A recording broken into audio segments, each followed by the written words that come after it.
I never thought the sound of my own shoes would become the most terrifying thing I have ever heard in my life.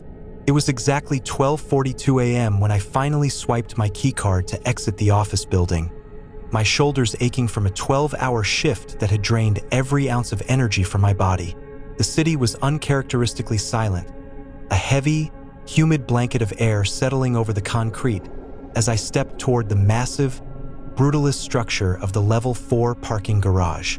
I remember the way the fluorescent lights hummed above the entrance, a flickering, sickly yellow glow that seemed to struggle against the encroaching shadows of the stairwell. My car was parked on the 5th floor, the very top deck, because I had arrived late that morning and the lower levels were already packed with the vehicles of people who had long since gone home to their families. As I began the climb, the rhythmic slap of my rubber-soled loafers against the cold concrete steps echoed up the central shaft, creating a lonely melody that filled the empty space. Everything felt normal for the first 2 flights, just the usual exhaustion and the mental checklist of what I needed to do before collapsing into bed. But as I reached the landing of the 3rd floor, I paused for a second to adjust the heavy strap of my laptop bag that was digging into my shoulder. In that split second of stillness, I heard it. A single, heavy footfall from the flight of stairs directly below me. It wasn't the frantic sound of someone running to catch up, nor was it the casual pace of another late-night worker. It was a deliberate, weighted step that stopped the exact moment I did. I stood frozen, my heart giving a small, uncomfortable hitch in my chest as I strained my ears to catch another sound. Nothing. The silence of the garage was absolute, save for the distant, low-frequency moan of the city wind whistling through the open concrete slats. I told myself I was being paranoid, that it was just an echo bouncing off the hard surfaces, a ghost of my own movement catching up to me. I started walking again, but this time I moved faster, my breath hitching as I took the steps 2 at a time. My ears were ringing with the blood pumping through my veins, but I could still hear it clearly now. The double beat, my step, then a fraction of a second later, a heavier, more purposeful thud from the floor below. It was perfectly synced, a predatory mimicry designed to hide in the shadow of my own noise. I reached the 4th floor and, instead of continuing to the 5th, I pivoted sharply and stepped out onto the parking deck, hoping to lose whoever was behind me in the rows of silent, dark cars. The air out here was colder, smelling of old oil and damp cement. I ducked behind a massive concrete pillar, pressing my back against the rough surface, my lungs burning as I tried to suppress the sound of my gasping breaths. I waited. 5 seconds passed. 10. Then, the heavy door to the stairwell creaked open on its rusted hinges. It didn't slam. It was held and closed gently, a silence that felt more aggressive than a loud noise would have.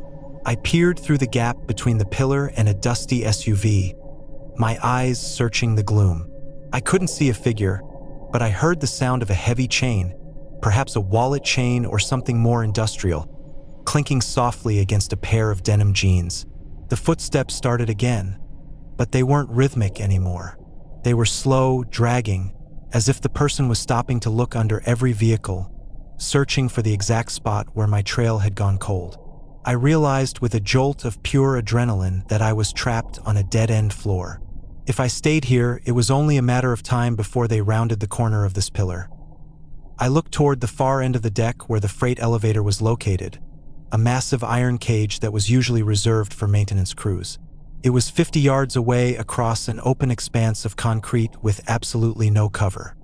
Every instinct told me to run, but the logic of survival told me that as soon as I broke cover, the hunter would see me. I looked back toward the stairwell and saw a shadow stretching long and thin across the floor, cast by the single working light near the exit. The shadow was tall, unnaturally still, and holding something long and thin in its right hand. It wasn't a weapon I recognized, maybe a tire iron or a heavy pipe, but the way it was held told me everything I needed to know about the person's intentions. They weren't here to steal my car. They were here for me. The shadow began to move, the clinking of the chain getting louder, more frantic. I made a split-second decision.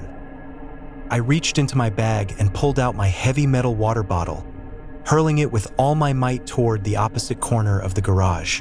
It hit a trash can with a deafening metallic clang that echoed like a gunshot through the empty space.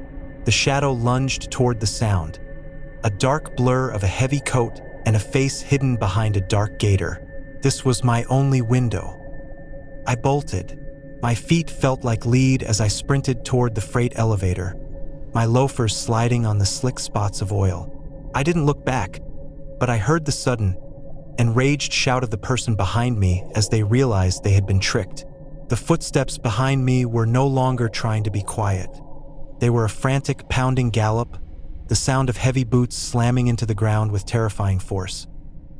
I reached the elevator and slammed my palm against the call button, praying to a god I hadn't spoken to in years that the power was still on. The old machine groaned, a deep, mechanical shuddering that felt like it took hours to respond. I looked back over my shoulder and saw him. He was 30 feet away, his eyes reflecting the dim light like a predator's, his breath coming in ragged, visible puffs in the cold air. He was gaining ground, his arm pulled back, ready to swing the heavy iron bar. The elevator doors finally began to slide open, a slow, agonizing crawl of metal on metal. I dived inside the small gap before they were even fully open, my fingers frantically stabbing at the closed door button. He reached the doors just as they were narrowing to a few inches. I saw his gloved hand reach through the gap, fingers curling around the edge of the metal, trying to force the sensor to trigger and reopen the doors. I didn't think, I just kicked. I slammed the heel of my shoe into his knuckles with every bit of strength I had left. I heard a sickening pop and a muffled cry of pain as he jerked his hand back. The doors hissed shut with a final, solid thud, and the elevator began its slow, jerking ascent to the roof. I collapsed onto the floor of the cage, my chest heaving, the silence of the elevator cabin feeling like a sanctuary. When the doors opened on the 5th floor, I didn't wait. I ran straight to my car, fumbling with my keys, my hands shaking so violently I nearly dropped them twice. I jumped inside, locked the doors, and cranked the engine. The roar of the motor, the most beautiful sound I had ever heard. As I sped toward the exit ramp, my headlights swept across the top of the stairwell door. He was standing there, watching me, his injured hand tucked into his chest, his face still obscured. He didn't chase me this time. He just stood there, perfectly still, as if he was memorizing my license plate. I didn't stop until I reached a well-lit gas station 5 miles away, where I sat in the car for an hour, watching every person who walked by, wondering if I would ever feel safe walking to my car again. I survived that night, but every time I hear a footstep fall just a second after mine, I feel that cold, metallic fear crawling back up my spine. The silence of a 400,000 square foot warehouse is not actually silent. It is a dense, vibrating pressure that pushes against your eardrums, filled with the distant groans of metal expansion and the faint, ghostly hum of industrial refrigeration units located miles away at the other end of the building. My name is Elias, and I have worked the graveyard security shift at the North Zone Distribution Center for 3 years, but I have never felt as truly alone as I did last Tuesday night. It was the middle of a mandatory holiday shutdown, meaning the conveyor belts were frozen in midair and the thousands of orange steel racking units were filled with millions of dollars of inventory that nobody was supposed to touch for 72 hours. My job was simple: walk the perimeter, check the seals on the loading dock doors, and stay awake until the sun came up. The shift started at 10 p.m., and for the first 3 hours, the only soul I encountered was the flickering image of my own reflection in the darkened glass of the break room vending machines. But as the clock struck 1:15 a.m., the atmosphere in the warehouse shifted. I was walking through aisle 47, a deep, cavernous canyon of high-reach shelving stacked with heavy electronics, when I heard a sound that didn't belong to the building. It was a sharp, metallic clack, like a heavy tool being dropped onto the steel grating of the maintenance catwalks 30 feet above my head. I stopped dead in my tracks, my flashlight beam cutting a shaky path through the dust motes dancing in the air. I waited for the sound to repeat, my heart hammering a frantic rhythm against my ribs, but the warehouse returned to its oppressive stillness. I told myself it was just a temperature change causing the metal to pop, a common occurrence in a building this size. I turned the corner to head toward the south dock, but as I stepped, I heard it again, a heavy, deliberate footstep on the metal grate above me. It was perfectly timed to land exactly 1 second after my own. I stopped. The footstep above stopped. I took 3 quick, short steps. Clang, clang, clang went the boots on the catwalk.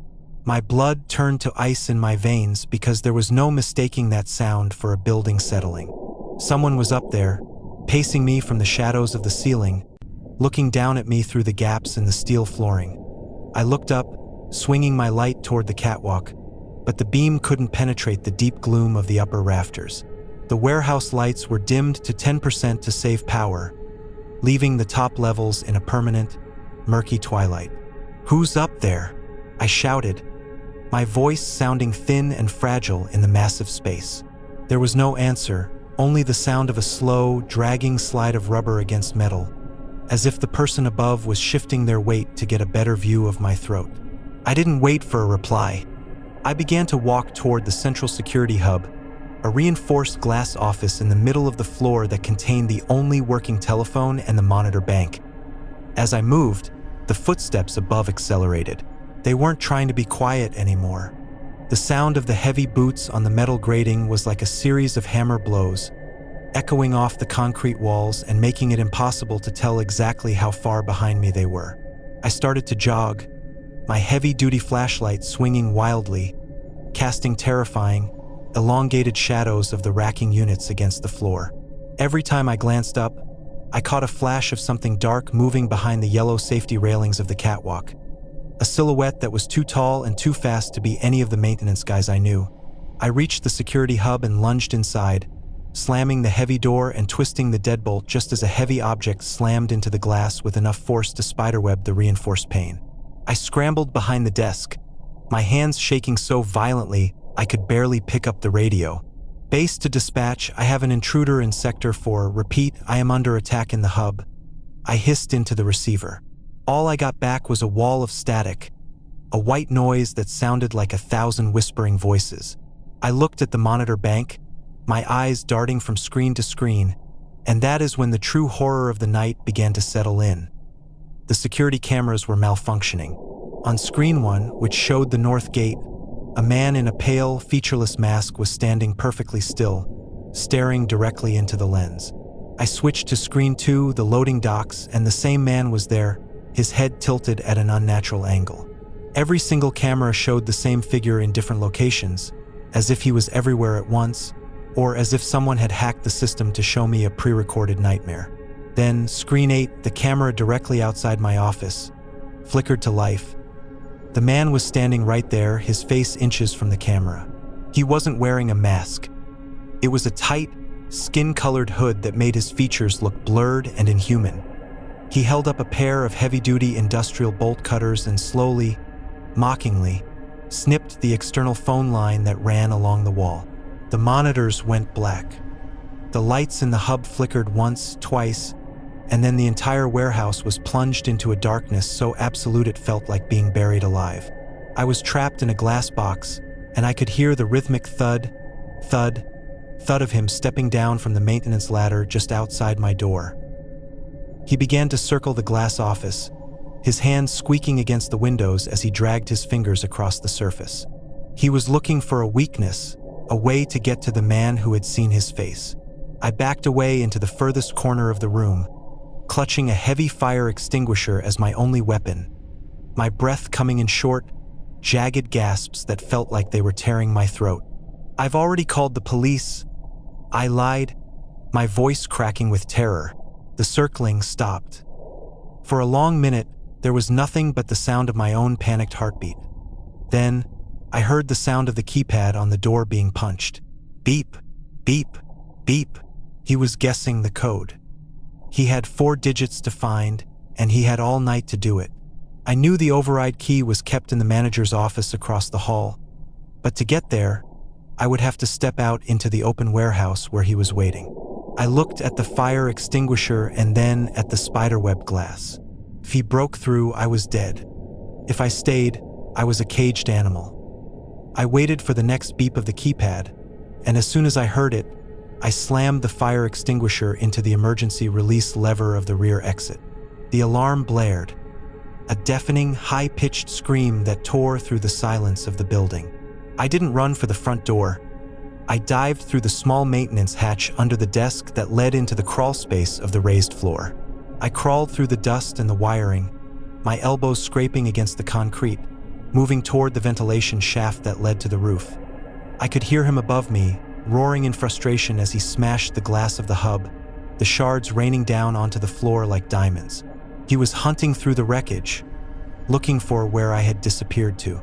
I reached the exterior vent, kicked the grate open, and tumbled out onto the gravel of the warehouse roof. The cold night air felt like a miracle. I didn't stop. I ran to the edge, climbed down the emergency fire ladder, and sprinted across the parking lot toward the main road, not looking back until I saw the blue and red lights of a patrol car cruising toward the gates. They never found him. They found the bolt cutters and the smashed glass, and they found a set of muddy footprints that led from the catwalks all the way to the security hub. But the man in the hood had vanished into the maze of the racking units as if he had never existed. I quit the next day. Now, whenever I walk through a large building and hear the sound of someone walking on a floor above me, I have to stop and count the beats. I have to make sure that for every step I take, there isn't a second one echoing from the shadows above. The mist didn't just roll into the town of Blackwood Bay. It swallowed it whole, turning the familiar wooden planks of the old fishing pier into a bridge to nowhere.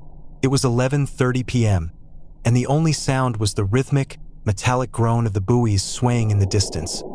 A sound that usually comforted me, but tonight felt like a warning bell. I was walking home from the local diner, my hands shoved deep into my coat pockets, squinting against the damp air that clung to my skin like a cold shroud. The visibility was less than 3 feet, a thick white wall of vapor that made the world feel small, private, and dangerously quiet. I had walked this path 1,000 times, but tonight the silence was different. It felt heavy, as if the fog was holding its breath, waiting for something to happen. I was halfway across the long, wooden walkway that stretched over the marshlands when I heard the first break in the silence. It was a soft, wet thud on the wood behind me, muffled by the fog but unmistakably the sound of a footstep.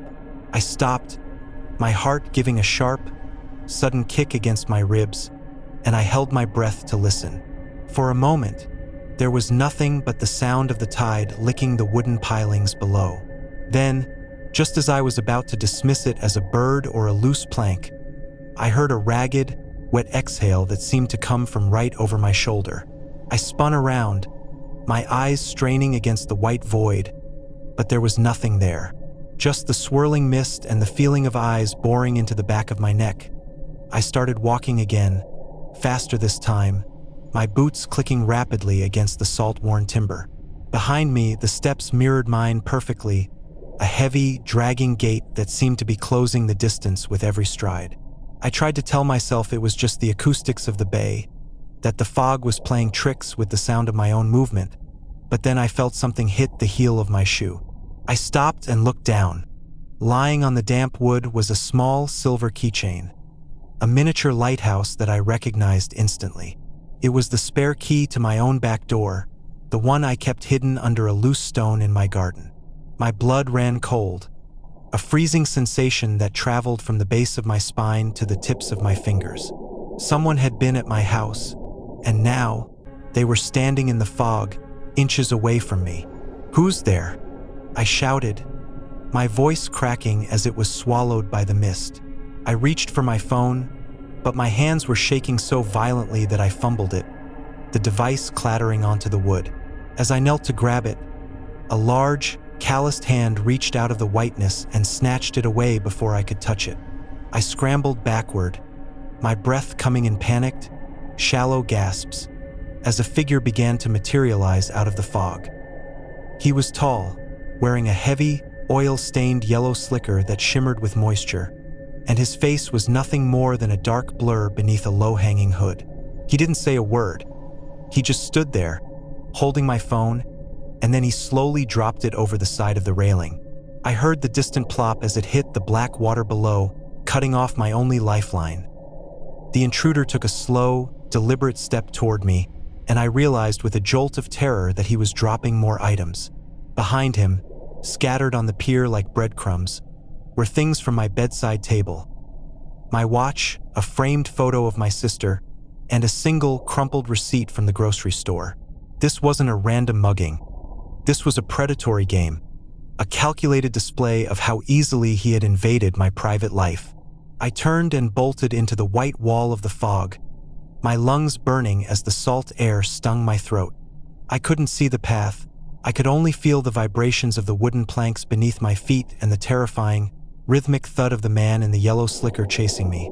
I reached the end of the pier where the path split into the dunes, but in the blinding mist, I lost my bearings. I stumbled into the tall, sharp seagrass, the sand pulling at my boots like sinking mud. I could hear him behind me, the sound of his heavy breathing getting louder, a wet, rattling sound that suggested he was smiling through the exertion. I ducked behind a large, rusted anchor that served as a historical marker, pressing my body into the cold metal, trying to disappear into the shadows of the fog. I heard him stop just a few feet away, the sand crunching under his heavy boots as he searched for my trail. He began to whistle a low, haunting melody, the same song that had been playing on the radio in my kitchen when I left for work that morning. The realization that he had been watching me for hours, perhaps days, sent a wave of nausea through me. I looked around, my eyes landing on a heavy, discarded piece of driftwood shaped like a club. I gripped it, my knuckles white, as I watched his silhouette drift past my hiding spot, a dark phantom in the white haze. He was heading toward the main road, thinking I had run for the lights of the town, but I knew the tide was coming in and the marshes would soon be impassable. I waited until his footsteps faded into the distance before I began to crawl in the opposite direction, toward the old Coast Guard station that sat on the high rocks. I moved on my hands and knees, the sharp grass cutting into my skin, but I didn't care about the pain. I reached the rocky incline and began to climb, the jagged stones providing a grip that the sand hadn't. As I reached the top, I looked back and saw a light flickering in the mist below. It was a flashlight, the beam cutting through the fog like a searchlight, swinging back and forth in a frantic arc. He had realized I wasn't on the road, and he was coming back. I scrambled toward the heavy iron door of the station, my fingers fumbling with the rusted latch. It was locked, but there was a small maintenance window at the top of the stone wall. I stacked 2 old lobster crates against the building, my muscles screaming with the effort, and hauled myself up just as the flashlight beam hit the base of the rocks below. I squeezed through the narrow opening, falling onto the cold concrete floor inside just as the heavy thud of a boot hit the crates outside. I crawled into the darkness of the station, hiding behind a massive, decommissioned generator, my heart sounding like a drum in the small space.